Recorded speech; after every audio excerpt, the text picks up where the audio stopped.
DK Square menuju ke Intellect Center dan beberapa tim tentu saja bakal bermain default, Onyx dan juga RRQ Kazu. Demikian juga dengan EVOS Divine dan Indostar seharusnya membuat pola permainan harusnya juga nggak beda jauh sama apa yang udah terjadi di fase knockout stage King Godok. Betul, dan ini akan membuat mungkin dari masing-masing tim bisa mengamankan early mereka dengan cukup nyaman terlebih dahulu tanpa ada gangguan yang memang cukup signifikan.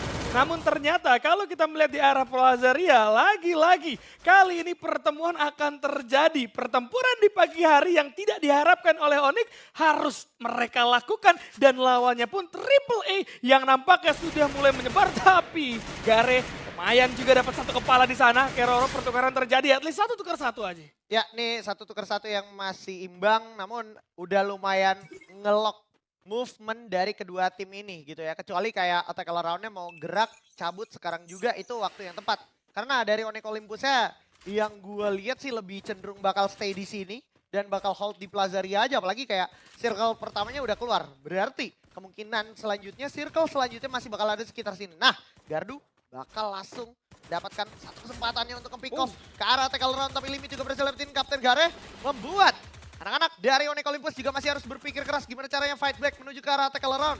Ditambah sekarang ada Jack juga maju dengan MP5-nya dengan Tatsuya. Sayangnya harus ada double pick off yang cukup cantik dari tackle round membuat Onyx Olympus kandas di peringkat ke-12 dan harus kembali ke arah lobby. Bukan hal yang bagus. Gue setuju sama Aji bagaimana Olympus harus condong mempertahankan Plazaria karena ini bakal jadi bagus banget untuk mereka bertahan. Apalagi kalau berbicara rotasi dari Plazaria itu opsinya juga bakal enak. DK Square biasanya akan ada sisa-sisa pertempuran, bisa disikat juga sama teman-teman Onyx, tapi hal tersebut tidak bisa dimaksimalkan dengan cukup baik. Bara kali ini akan masuk terlebih dahulu dan bermain untuk kawan-kawan dari EVOS Divine. Dan kalau kita lihat rotasi dari EVOS Divine sebenarnya cukup cepat. Tadi mereka turun di area Gravelabs kemudian tidak terlalu lama, 1 menit pertama mereka langsung bergerak menuju ke arah Plazaria. Kalau tadi momennya pada saat yang bersamaan ada Onyx dan juga Triple A sedang melakukan pertempuran, itu akan jauh lebih diuntungkan kembali dari kawan-kawan EVOS itu sendiri. Namun sekarang masih ada beberapa penggawa yang tersisa kali ini. Teman-teman dari EVOS Divine coba untuk menyisir area terlebih dahulu dan mencari info. Tadi kalau kita melihat juga di awal-awal udah sempat melempar dinokular yang membuat dapat info secara pasti bahwa ada 4 anggota yang kali ini bermain di area Plazaria, tapi nampaknya Dew sudah mulai dapat posisi yang cukup enak kali ini, bahkan langsung mendapatkan 1 kill dengan adanya 1 posisi yang benar-benar nyaman bisa melihat ke segala arah kali ini Haji. Ya, kita lihat banget ya gimana tinggal lihat di map bawah yang mana yang jadi titik didih. Kalau kita ngomongin Plazaria berarti orang DK, orang Moodside, orang Gravelabs itu udah tinggal follow ke arah sana. Dan tentunya bakal jadi penumpukan yang lumayan merepotkan. Karena apa merepotkannya? Lu udah gak bisa cabut kemana-mana lagi kecuali lu di revive di vending machine gitu ya kan. Lu mungkin bisa drop di tempat yang lain. Tapi kalau udah kayak gini udah lumayan kelok. Pun EVOS Divine di sana juga harus bermain menghindari angle-angle atas yang kebetulan udah pasti bakal dimanfaatkan sama support-support atau sniperman yang ada di setiap tim. Dan kita lihat gimana pembacaan map dari Stalwart juga lumayan ciamik. Sehingga mereka tahu betul exit plan dari tim-tim yang udah terlanjur ada di Plazaria. Tapi EVOS masih akan memberikan perlawanannya dari ujung Plazaria. Sisi lain juga Punggat berhasil menghidupkan Keroro. Sempet tadi ada landmine yang udah diinvestasikan dari sebelum momen Plazaria. Dari Ray berhasil dapetin 1 orang Dew, tapi terknockdown dan langsung terending begitu saja. Follow up yang luar biasa sekali dari seorang player yang ada dari Stalwart. Betul, dan teman-teman dari EVOS Divine ini dalam posisi yang sebenarnya nggak terlalu bagus sih kalau kita melihat agak berjalan antara satu sama lain. Kemudian teman-teman dari arah Red Reverse juga sudah mulai masuk ke arah atas terlebih dahulu untuk mendapatkan 1 vision. Dan kali ini River Red akan memberikan 1 serangan kejutan terhadap seorang Limit yang mana sudah didapetin sama seorang Nameless. Nameless gak perlu ngeluarin effort yang begitu banyak karena kawan-kawan dari Triple A sebenarnya ingin melepas Plazaria, tapi dalam momentum mereka juga tadi terkurung oleh kawan-kawan dari Stalwart. Jadi mau tidak mau harus ada yang tertinggal 1-2 anggotanya. Masih ada 3 orang lainnya yang masih bisa keluar seharusnya dari teman-teman Triple A itu sendiri. Berbanding terbalik dengan sisi bawah, sisi atas begitu damai sampai adanya pertemuan antara Indostar dan juga WAG yang kali ini sebenarnya saling bertukar rotasi tapi bertemu di tengah-tengah pada akhirnya. Yap, kita lihat juga gimana Kocel bahkan dari poin ras hari pertama selalu menciptakan peranan pentingnya untuk untuk mendapatkan pick off yang bisa membuka kesempatan untuk Indostars itu sendiri.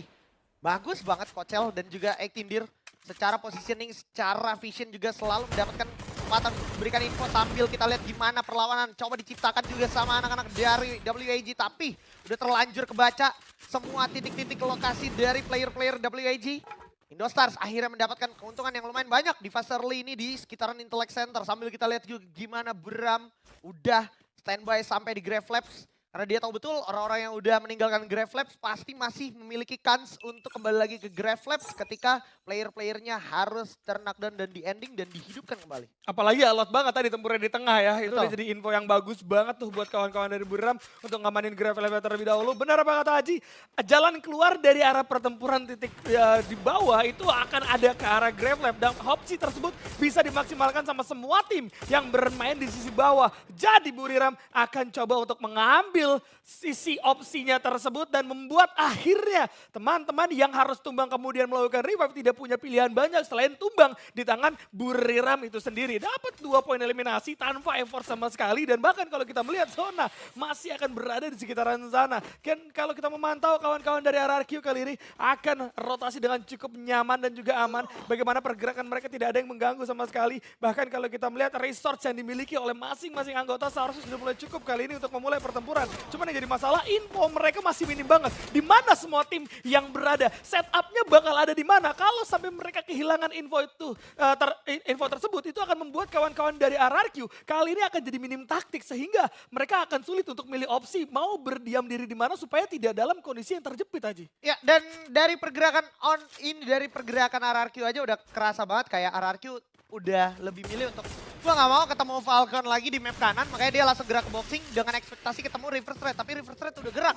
Dan kemungkinan paling besarnya Reverse Threat ada di depan kita ketika di boxing game gak ada Reverse Threat. Tapi kita lihat dulu, teman-teman dari arah PI Sports akan berhadapan dengan teman-teman dari Stalwarts yang udah terlanjur ada di belakang zona juga. Hwangan terlalu jauh sebenarnya posisi dari Hwangan, menurut gua kurang gitu efektif untuk memberikan backup menuju ke arah PI Sports kecuali Dawncry membuka portal go-nya untuk mencari angle belakang dari Stalwart dan membuat Stalwart juga harus otak-atik strategik mereka. Dan terlihat gimana teman-teman dari Stalwart masih belum kehabisan ide walaupun upaya rush coba dilakukan oleh teman-teman PI Sports. Udah lumayan ke-bait, berhasil ke-bait di sini PI Sports ya. Dari otak-atik yang dilakukan oleh Stalwart dan perlu dicatat juga di sini. Akurasi tembakan juga lumayan menentukan untuk setup yang udah susah payah lu ciptakan. Nah, itu dia Karamel, Andas, LBT juga masih bisa mendapatkan satu orang stop. Membuat anak-anak Stalwart harus sedikit terdelay. Tersisa Dewa aja yang akan melarikan diri ke arah selanjutnya, cenderung ke zona selanjutnya. Nice PI Sports kali ini bagus banget. Tadi ada Dawncry juga yang ngebuka jalan. Kemudian Hwangan juga bisa memberikan follow up dari jarak yang cukup jauh. Sehingga teman-teman dari arah PI Sports bisa mengeksekusi dengan cukup baik kali ini. Satu orang Saifa sudah mulai terjatuh, terculik juga di tangan kawan-kawan dari tim Falcon. Yang kali ini sudah mulai bergerak ke arah boxing gym. Serta sudah harus di posisi ke-11 juga. RRQ yang bergerak ke arah Plazaria tidak menemukan apapun kecuali 4 orang atau 3 anggota dari Reverse Threat yang berada di sisi atas. Ini sebenarnya bagus dari RRQ untuk bermain secara split up di posisi untuk mengincar sisi atas karena visionnya akan jauh lebih banyak. Cuman yang jadi masalah kalau nanti ada tim yang join ke arah mereka, RRQ ini bisa jadi akan hadir dalam keadaan yang justru tidak siap sama sekali karena mereka berfokus ke vision sisi atas dan hal tersebut resikonya cukup tinggi mengingat zona sekarang sudah bergerak. Tembakannya nanti akan terus dihajar habis-habisan. Ya ini menurut gua RRQ udah lumayan kemakan sama apa yang diciptakan sama Reverse Threat ya. Lu lihat gimana Reverse Threat buka 2 portal paralel di 2 arah high ground yang sama ya kan, di baliho-baliho tersebut dan juga di UFO space tentunya. Dan ini merupakan hal yang tak terbantahkan menurut gue dari Reverse Threat dan RRQ. Kalau masih mau maksa natakin duel lalu cuma ngabisin magazine yang udah gak bakal lu temuin lagi nanti di late game. Nah itu dia yang bakal jadi sulit untuk RRQ bisa bertahan di area late game. Maka dari itu pergerakan harusnya bakal coba dilakukan lagi. Tapi kalau kita melihat pertempuran memang akan terjadi kali ini antara Indostar dan juga tim Falcon. Bagaimana kita melihat posisi dari Indostar yang sudah mendapatkan satu Arsenal. Kali ini seharusnya bisa untuk memberikan perlawanan yang cukup signifikan oleh kawan-kawan dari tim Falcon yang yang siap untuk dibuka kapanpun. Tapi kalau kita melihat potensi-potensi lain juga sepertinya Expan akan bertemu dengan PI Sports. Kemudian juga udah ada EVOS yang harus masih bermain di luar zona. Tapi ada WAG yang bakal coba dihujani dengan begitu banyak tembakan kali ini Aji. Wah, semakin sulit untuk WAG karena memang posisinya mereka juga sama-sama baru reset sama kayak EVOS Divine. Tapi EVOS Divine kali ini menang secara vision. Dan hati-hati, sedikit mistake aja bisa ngepanis banget untuk EVOS Divine masuk ke zona selanjutnya dengan kondisi seperti ini. Apalagi udah terlanjur sama-sama terpisah. Tapi Bara sekarang harusnya masih bisa diandalkan. Gedai juga udah memberikan covernya sebisanya dan semampunya karena udah terlanjur di atas dan nice. Tentu saja WAG berhasil dimakan sama teman-teman dari EVOS Divine. Namun PR dari EVOS Divine selanjutnya adalah di compound selanjutnya. Apakah mereka dapatkan compoundnya dan apakah mereka tidak diganggu oleh tim lain? Itu yang sekarang jadi masalah, mau nggak mau posisinya kan berbeda karena Gede juga ada di atas gitu kan, menggunakan mini launch pad. Artinya ada move yang harus terpisah antara satu sama lain. Lihat, Ray-nya sudah mulai tumbang. Kali ini kawan-kawan dari Buriram juga akan melakukan satu rotasi terlebih dahulu ke area open field. Bukan masalah untuk mereka. Lihat bagaimana posisi Buriram tidak terburu-buru. Mereka tahu depan mereka adalah area open field, mereka coba untuk mengirim 2 anggota terlebih dahulu untuk masuk, 2 anggotanya lagi, bahkan coba cari opsi yang lain. Kecuali 2 anggota yang di depan itu mengalami pertempuran, baru follow up akan coba dilakukan. Puna lagi-lagi akan melihat satu punggawa dari EVOS yang coba untuk berlari masuk ke dalam zona berikutnya. 4 player dari arah Indostar juga sudah mulai masuk. Kali ini cukup aman membagi 2 kompon di area tenda putih yang mana kalau kita melihat dari visionnya ini cukup bagus untuk natakin ke arah tim Falcon. Tapi seperti yang tadi kita notice dari awal, kalau masih buang-buang magazine untuk nembakin gol yang tidak kunjung habis, itu akan sangat-sangat disayangkan karena Faiz juga sekarang sedang bertempur dan harus tumbang Aji. Yap, ini semakin sengit lagi. Ditambah Kerono berhasil dapetin Kapten Lim. Agak delay pergerakan dari anak-anak Indostar, tapi juga sisa Ken saja dari Expan yang membuat Expan semakin terpojok, apalagi semakin luar zona juga. Depan ada PI Sports, depannya lagi ada tackle around, di kiri ada RRQ, Kazu, masih ada Abai, Mosi. Udah berhasil mengeliminasi seorang Kapten Lim. Harus segera ditolong, tapi at this point dengan circle yang kayak gini, dengan penumpukan yang kayak gini, sulit pun lu udah di-revive pakai vending machine, lu pasti bakal ditembakin dari atas waktu lu masih di parasit sekalipun. Itu dia yang bakal jadi masalah ya. Jadi bakal justru bagi-bagi poin eliminasi juga terhadap tim-tim yang lain. Sedangkan kalau kita melihat sudah ada pertempuran, EVOS harus coba diratakan dengan begitu cepat di posisi 9 yang mana kita tidak melihat sama sekali pertempurannya kali ini aja. Yap. Lagi-lagi terima kasih Bapak Observer Vietnam kita. Dan kita lihat gimana teman-teman dari PI Sports sudah menjadi elim leadernya. Dengan 7 poin eliminasi dikantongi, tapi RRQ sekarang hanya perlu fokus dan juga mengandalkan aim mereka yang bisa menyelamatkan mereka ke placement selanjutnya. Karena jujur, ngelihat pola permainan RRQ dengan rotasi yang kayak gini, sebenarnya ini udah checklist banget gimana mereka bisa survive masuk ke late game. Sisanya apa? Power tembak atau power tempur dari RRQ yang harus selalu bisa diandalkan. Gak ada lagi harusnya cerita-cerita magazine gak akurat, gak bisa ngenokin satu orang, satu magazine. Dan kita lihat gimana tackle around juga semakin menguasai area tersebut, ditambah dia juga deket banget sama vending machine, berarti vending machine udah dijaga, bisa dipastikan sama teman-teman attack around. Tapi udah dalam pantauan sang kapten Legalot. Nah, treatment sniper masih mau coba di-try, mau coba ditembak, tapi nggak masalah.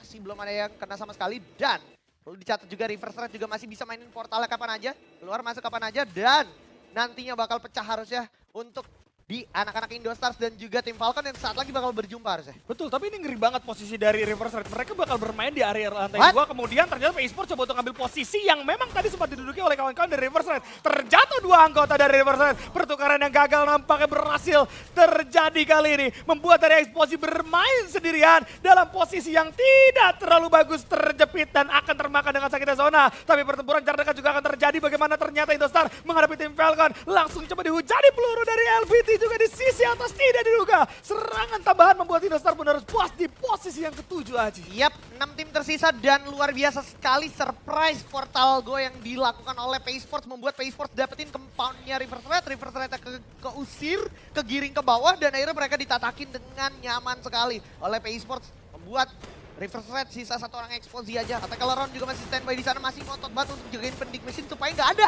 yang gerak ke arah vending machine sana. Tapi RRQ di sini harapan masih lumayan besar, masih bisa dipupuk terus dan harus lebih sabar lagi. Tapi dia sadar betul udah ada stepping yang ada di arah lantai paling tingginya dan akan coba komit perang di arah lantai 1. Udah terlihat ada tackle around, coba ditutup dulu supaya nggak kena backstep di bagian belakangnya. Dan PI Sports udah bakal ambil compoundnya RRQ yang tadi sempat dijajaki RRQ. Nah, sekarang Attack Round bakal menjadi bulan-bulanan, bahkan Exposy pun masih punya kontribusi untuk natakin ke arah Attack Round. Buriram United di mana? Buriram United masih terhindar dari segala pertempuran itu sambil dia natakin anak-anak dari tim Falcon yang udah jatuh ternak dan juga Legalot. Ada gila-gilanya, maju ke depan, buka portal dan langsung gerak ke arah Exposy, tapi kita lihat apa yang terjadi selanjutnya. Tentu saja Exposy kandas, tapi Legalot itu juga kandas. Oh my god. Ada apa Legalot masuk sendirian demi bisa mendapatkan pundi-pundi poin eliminasi tambahan. Memang Exposy tadi sangat menggiurkan karena bermain sendirian dengan adanya stacking global yang dibuka dengan seorang diri. Tapi sekarang posisinya Ararki akan bermain dengan 3 anggota di arah bawah. Jelas ini menjadi masalah, tapi yang lebih besar masalahnya adalah Triple E yang sudah mulai terjepit oleh kawan-kawan dari Buriram dan juga PSport kali ini yang memaksa. Akhirnya Triple E harus coba untuk keluar terlebih dahulu. Tertutup di tangan seorang Wasana, bahkan tidak memiliki jalan keluar. Keroronya tumbang, jam ke satu player harus tersisa kali ini Aji. Ya ini semakin mendegangkan karena sebenarnya ini terbuka lebar kesempatan untuk PaySport. Tapi PaySport kehilangan beberapa detik membuat Buriram United kembali berempat. Sekarang Puna cukup sekarat. Wasana bersama Mosi ada di belakang. Get High juga udah masuk di compound RRQ. RRQ dengan kondisi perbekalan looting yang gak banget. Cuman mengandalkan Bison sementara sisanya bakal banyak banget Rogon dan Razor. Saat lagi mau gak mau harus keluar tapi udah bakal coba jagain sama Get High dan juga seorang Puna dan juga Moshi. Dan PaySport berhasil tergiring. Perang bakal pecah. LBT bakal kandas bersama dengan Dragon Cry bakal masuk. Dar suara senapan banyak banget hal terjadi tentunya. Tapi Amai dari samping gak notice. Masih bisa buka keluar dan bakal masuk. Masih bersama Robot Razor. Wasana juga masih ada. Mosi udah tinggal gulung-gulung medkit doang seperti biasa. Dan ini bakal menjadi kesempatan harusnya. Dan ini dia. Buya berhasil diamankan oleh RRQ. Kazu setelah dia tahu ada Moshi yang udah tinggal nunggu gulung medkit doang. RRQ Kazo akhirnya bisa mendapatkan Buya. Ini dia yang kita tunggu, ini dia yang kita nanti. RRQ tidak akan tertipu untuk kedua kalinya bagaimana Moshi sekarang sudah terbaca. Ya. Ini dia pergerakan dari tim Thailand. Sisa 4 pasti satu bakal nahan dan Moshi dilawan sama seorang Abai. Ya. Dan RRQ mengikuti cara dari Buriram itu sendiri. Ya. Menyisakan seorang Maal di belakang. Fokus gulung medkit, gak usah ikut tempur sama sekali. Benar. Sisanya serahin sama Razor dan juga Abai. Betul.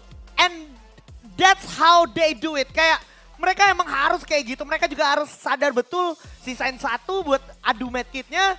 Orang depannya emang harus diandelin dan bener-bener harus akurat tembakannya. Kalau mereka mau menang lawan siapapun lawan mereka. Dan mereka baru aja akhirnya menemukan clue tersebut. Dan mungkin ini bisa menjadi bekal buat mereka untuk mereka ingat terus besok. Karena ini salah satu bisa gue katakan kisi-kisi. Kalau lu mau secure setiap gamenya dengan poin maksimal. Betul.